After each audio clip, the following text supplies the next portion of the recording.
Hey everyone, welcome back to your own YouTube channel which is named as Stay Pain Free and Healthy and this is Dr. Jyoti here। आज की video है about बहुत ज़्यादा confusion रहता है कि ये जो हमको क्रैम्प्स आ रहे हैं, ये जो हमको ब्लीडिंग हो रही है, ये जो हमको स्पॉटिंग हो रही है, ये हमारे क्या प्री मेंस्ट्रुअल सिंड्रोम है या प्रेगनेंसी है। आप में से एक सब्सक्राइबर ने क्वेश्चन करा है, तो ये वीडियो होने वाली काफ़ी ज़्यादा इंटरेस्टिंग, बिकॉज हम हमेशा हमारे शरीर के अंदर इस तरीके के सिम्टम्स दिखने लगते हैं। ब्रेस्ट टेंडरनेस जो प्रेगनेंसी में आता है, स्पॉटिंग जो प्रेगनेंसी में होती है, और नॉर्मल प्री मेंस्ट्रुअल सिंड्रोम मतलब आपके पीरियड्स होने से पहले भी बॉडी हमारी संकेत देती है। तो ये जो कुछ संकेत होते हैं, ये डिफरेंस करना बहुत ज़्यादा मुश्किल हो जाता है कि क्या ये पीरियड्स के पहले वाले सिम्टम्स हैं या आपको प्रेगनेंसी के सिम्टम्स हैं। तो वीडियो होने वाली काफ़ी ज़्यादा इंटरेस्टिंग। चैनल पे नए तो प्लीज़ सब्सक्राइब कर दीजिए, वीडियो को पूरा एंड तक देखना, पसंद आए तो थम्स अप दे देना, ज़्यादा को शेयर करना। तो let's start with our video. ठीक है, we are going to basically discuss about 4 और 5 और 6 पॉइंट्स जो हमको एक एक्सट्रैक्शंस देंगे, जो बताएंगे, एक निचोड़ देगा कि हमारे जो सिम्टम्स आते हैं उसको हम कैसे बेसिकली डिफरेंस करें कि क्या ये प्रीमेंस्ट्रुअल सिंड्रोम है या हमारे प्रेगनेंसी के सिम्टम्स है। ठीक है, तो first of all will go with the bleeding. Everybody knows कि जो पीरियड्स होते हैं उसमें आपको स्पॉटिंग भी होती है, आपके पीरियड भी रेगुलर रहते हैं, और कभी कभी पीरियड 2-3 दिन होने के बाद फिर स्पॉटिंग होने लग जाती है, आपको 7 दिन कंप्लीट होने के बाद फिर से स्पॉटिंग होने लगती है, फिर से ब्लीडिंग होने लगती है। तो बेसिकली क्या डिफरेंस होता है कि प्री मेंस्ट्रुअल सिंड्रोम है या प्रेगनेंसी है। देखिए क्या होता है प्री मेंस्ट्रुअल सिंड्रोम, मतलब आपके पीरियड्स आने से पहले अगर आपको स्पॉटिंग होती है या आपको ब्लीडिंग होती है, इट्स सजेस्ट कि आपका जो है या तो एंडोमेट्रियोसिस का प्रॉब्लम है, या फिब्रॉइड हो सकता है, या ओवेरियन सिस्ट हो सकती है। इसके कारण आपके इरेगुलर पीरियड्स के होने की बहुत ज़्यादा संभावना रहती है, प्लस आपको स्पॉटिंग होती है। ठीक है, तो अगर आपको प्री मेंस्ट्रुअल सिंड्रोम है और तो आपको इस तरीके की स्पॉटिंग और ये सिम्टम्स दिखेंगे। बट अगर आपका वहीं प्रेगनेंसी की ब्लीडिंग हो रही है, तो दैट मीन्स कि इम्प्लांटेशन ब्लीडिंग है, तो उसमें आपको कलर भी वेरी करता है, बिकॉज ऑफ आप सभी को पता है कि जो हमारी पीरियड्स की ब्लीडिंग होती है वो हमारे रेड चकत्ते एकदम रेड चटक लाल होता है, उस तरीके की होती है। एंड जो हमारे प्रेगनेंसी की जो इम्प्लांटेशन की जो ब्लीडिंग होती है वो पिंक कलर की होती है, 2-3 दिन होती है, क्लॉट्स नहीं आते हैं। इस पर ऑलरेडी डिटेल वीडियो बनाया है, एक बार जाके ज़रूर देखिएगा। ठीक है, तो बेसिकली दोनों में यही डिफरेंस है कि आपका जो पीरियड्स होने से पहले जो स्पॉटिंग और ब्लीडिंग होती है उसका रेड कलर रहता है बेसिकली, बट अगर आपको इम्प्लांटेशन ब्लीडिंग है तो वो पिंक कलर की होगी, और उसमें बिल्कुल भी आपको स्पॉटिंग होने की संभावना रहती है, मतलब 2-3 दिन तक ही आपको स्पॉटिंग हो सकती है। ठीक है, तो बेसिकली यही डिफरेंस है, आप कलर से पता लगा सकते हैं कि आपको किस तरीके की ब्लीडिंग हो रही है। नेक्स्ट हम मूव करेंगे ब्रेस्ट टेंडरनेस। आप सभी को पीरियड स्टार्ट होने से पहले, प्री मेंस्ट्रुअल सिंड्रोम होने से पहले, मतलब उस दौरान ही आपको ब्रेस्ट में बहुत ज़्यादा टेंडरनेस लगती है। ऐसा इसलिए होता है क्योंकि आपके जो शरीर के जो हार्मोन्स होते हैं वो फ्लक्चुएट होने स्टार्ट हो जाते हैं। तो उन हार्मोन के फ्लक्चुएशंस के कारण आपको अपने ब्रेस्ट में टेंडरनेस और सोरनेस और निप्पल में टच करते ही ऐसा लगे जैसे बहुत पेन हो रहा है। ठीक है, और ये हार्मोन्स के एलिवेशन के होने के कारण होता है, क्योंकि आपके पीरियड्स स्टार्ट नहीं हुए होते हैं और प्रोजेस्टेरोन की लेवल की मात्रा उस समय ज़्यादा रहती है, इसके कारण आपके ब्रेस्ट में टेंडरनेस और पेन रहता है। बट जब ये जो है आपका सोचिए 3-4 दिन 4-5 दिन तक ही रहता है, जब आपके पीरियड्स आने वाले होते हैं तो ये सडनली डिक्रीज होने लगता है। ठीक है, ये इंडिकेट करता है कि आपका ये प्री मेंस्ट्रुअल सिम्टम्स है। ठीक है, यह सिंड्रोम है, बिकॉज ये ज़्यादा दिन नहीं रहता है, 3-4 दिन 4-5 दिन रह सकता है, और जैसे आपके पीरियड्स आएंगे इसका लेवल ड्रॉप हो जाएगा। बट अगर आपको प्रेगनेंसी है तो ब्रेस्ट टेंडरनेस आपको स्टार्टिंग के 3 मंथ्स तक बहुत ज़्यादा रहता है, because of hormone fluctuation which is named as progesterone, which I have already discuss in the last video. इसमें प्रोजेस्टेरोन के बारे में काफ़ी अच्छे से मैंने एक्सप्लेन करा है, एक बार जाके ज़रूर से ज़रूर वो वीडियो देखिएगा। ठीक है, उसमें आपके हार्मोन्स के एलिवेशन होने के कारण आपके ब्रेस्ट में काफ़ी ज़्यादा सोरनेस, पेन रहता है, टच करते ही एकदम बहुत ज़्यादा दर्द होता है, कपड़ा टच करते हैं तो आपको पेन होता है। इसके लिए आप मैटरनिटी ब्रास ले सकते हैं। ठीक है, तो ये बात हो गई हमारे ब्रेस्ट रिलेटेड। अब हम बात करेंगे कॉन्स्टिपेशन। एवरीबडी नोज़ कि जब पीरियड्स हमारे स्टार्ट होने वाले थे ना, सीरियसली बहुत गंदा वाला कॉन्स्टिपेशन होता है, बहुत ज़्यादा गैस बनने लगती है और पूप अच्छे से पास नहीं होता है। ठीक है, तो ये आपके अगर प्री मेंस्ट्रुअल सिम्टम्स हैं तो ये आपके हार्मोन के फ्लक्चुएशंस के होने के कारण होना है, जैसे प्रोजेस्टेरोन। और जब आप पीरियड्स के दौरान ये आपको रहेगा 3-4 दिन, ज़्यादा दिन नहीं रहता। सबसे बड़ी चीज़ आपको यही ध्यान रखनी है कि आपको ज़्यादा दिन तक लिंगर ऑन करके नहीं रखता है। ठीक है, 3-4 दिन आपको होगा, ये प्रोजेस्टेरोन की मात्रा बढ़ती है तो हमारे मतलब गैस कॉन्स्टिपेशन बहुत ज़्यादा होने लगता है, और जैसे ये 3-4 दिन रहेगा उससे ज़्यादा नहीं होगा। बट अगर आप प्रेग्नेंट हैं तो स्टार्टिंग में प्रोजेस्टेरोन की वजह से थोड़ा बहुत आपको क्रैम्प जो आपके कॉन्स्टिपेशन है वो हो सकता है, बाद में वो डिक्रीज़ हो जाएगा, ठीक है।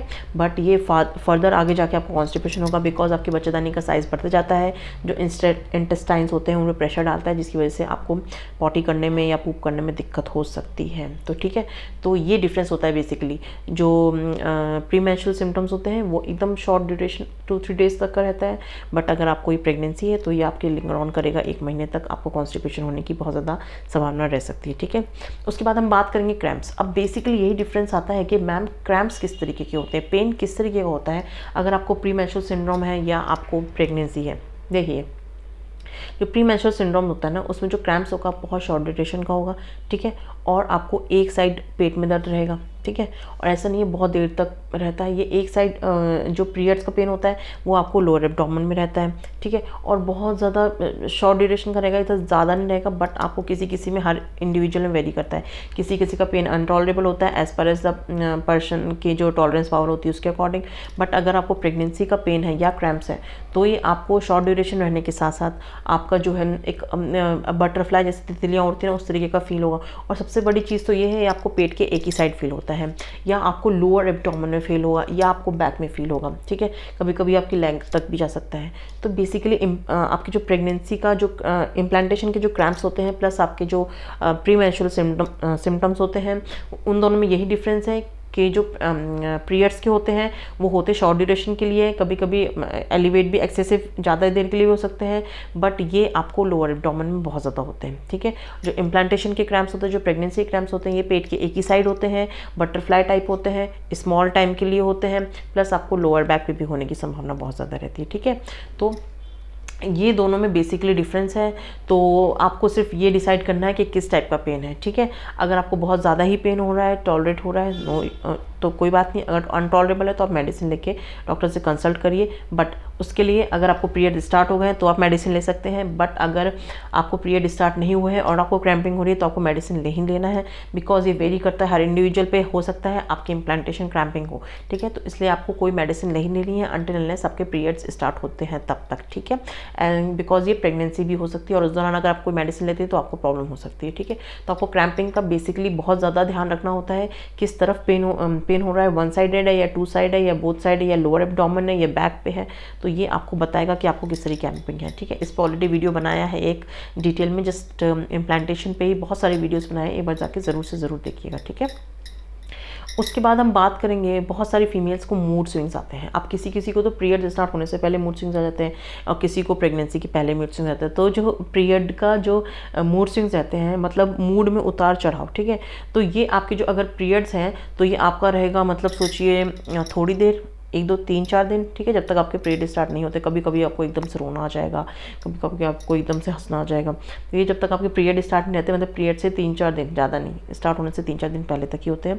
बट अगर आपको प्रेगनेंसी है, ये आपको 1-2 महीना, कभी कभी तो पूरी प्रेगनेंसी झेलना पड़ जाता है। मूड स्विंग्स बहुत डिफिकल्ट होता है आपके पार्टनर के लिए आपको हैंडल करना, बिकॉज इस तरह के मूड स्विंग्स, एकदम से हंसना, एकदम से रोना, समझ नहीं आता है एक्चुअली हो क्या रहा है। और ये हो रहा है ड्यू टू हार्मोन फ्लक्चुएशंस। तो hormone fluctuations play a major important role, because progesterone एक ऐसा हार्मोन है, because it's a pregnancy hormone, once it get elevates तो आपको मूड स्विंग्स का भी सामना करना पड़ सकता है। और बहुत ज़्यादा आपको लगता है मैं रो क्यों रही हूँ, और कभी कभी डिप्रेशन में चले जाएंगे एकदम से। तो इतना सोचने की आवश्यकता नहीं है, एक हेल्दी एनवायरनमेंट क्रिएट करिए, ठीक है, और खुश रहिए ताकि प्रॉब्लम बहुत अच्छे से सॉल्व हो सके। ज़्यादा लोड नहीं लेना है, सबकी होती है डिलीवरी, सब प्रेग्नेंट होते हैं। एंड ऐसा नहीं है, डिलीवरी पे भी किस तरीके की डिलीवरीज है, कितने टाइप की होती हैं, इस पर ऑलरेडी वीडियो बनाऊंगी मैं, बनाया है नहीं है, अभी बनाना है। तो आपको अगर चाहिए तो जस्ट कमेंट में सेक्शन में लिखना, ताकि इस पर भी वीडियो बनाया जाए कि टाइप्स ऑफ डिलीवरीज, कितने टाइप्स की डिलीवरीज हो सकती हैं। अगर किसी महिला को डर लग रहा है तो इस चीज़ से उभरने के लिए उन लोगों के लिए ये वीडियो ज़रूर से ज़रूर होगा, ठीक है। उसके बाद हम बात करेंगे, काफ़ी फीमेल्स को टायर्डनेस रहती है। अब टायर्डनेस अगर प्रीमेंस्ट्रुअल सिंड्रोम है तो वही 2-3 दिन से ज़्यादा नहीं रहती है, बट अगर प्रेगनेंसी की टायर्ड है तो ये आपके 2-3 महीने तक ले जाएगी। इसलिए आपको कुछ नहीं करना है, आपको सिर्फ इन चीज़ों पे फोकस करना है। जैसे कि जो सिम्टम्स आते हैं, अगर प्रीमेंस्ट्रुअल सिंड्रोम है तो ये आपको 2-3-4 दिन से ज़्यादा नहीं होते, और अगर आपकी प्रेगनेंसी के सिम्टम्स हैं तो 10, 15, 12, 1 महीना, 2 महीना, 3 महीने तक लिंगर ऑन करते हैं। तो बेसिकली यही डिफरेंस करना है। और इम्प्लांटेशन क्रैम्प्स पे तो बहुत ज़्यादा फोकस करना है। आपको पेट में दर्द हो रहा है, क्रैम्प्स आ रहे हैं, तो जस्ट वेट करिए, आपकी जो पीरियड की डेट है उस तक वेट करिए, उसके एक हफ्ते बाद तक वेट करिए, देन आप प्रेगनेंसी टेस्ट करें। If pregnancy test comes negative then wait for 1 week more, then do it again. If it comes negative then आप डॉक्टर से कंसल्ट करिए कि किस तरीके का क्या प्रॉब्लम है। तो आपको इम्प्लांटेशन क्रैम्पिंग या क्रैम्पिंग हो रही है, या इम्प्लांटेशन लेट होने पे भी क्रैम्पिंग होती है, तो आपके डॉक्टर आपको ज़रूर से ज़रूर सजेस्ट करेंगे, ठीक है। तो होप आप सभी के लिए वीडियो काफ़ी ज़्यादा इन्फॉर्मेटिव रही हो। वीडियो पसंद आए तो प्लीज़ एक थम्स अप दे देना, चैनल पे नए तो प्लीज़ सब्सक्राइब कर दीजिए, एंड वीडियो को दोस्तों शेयर करिए। कमेंट सेक्शन में लिखिए कि इस टॉपिक पर वीडियो बनाना है, ताकि आपका नाम शाउट आउट हो इन आवर वीडियो, ठीक है। जल्दी मिलेंगे नेक्स्ट वीडियो में। Till then take care of your self and thank you very much for watching. This is doctor Jyoti here.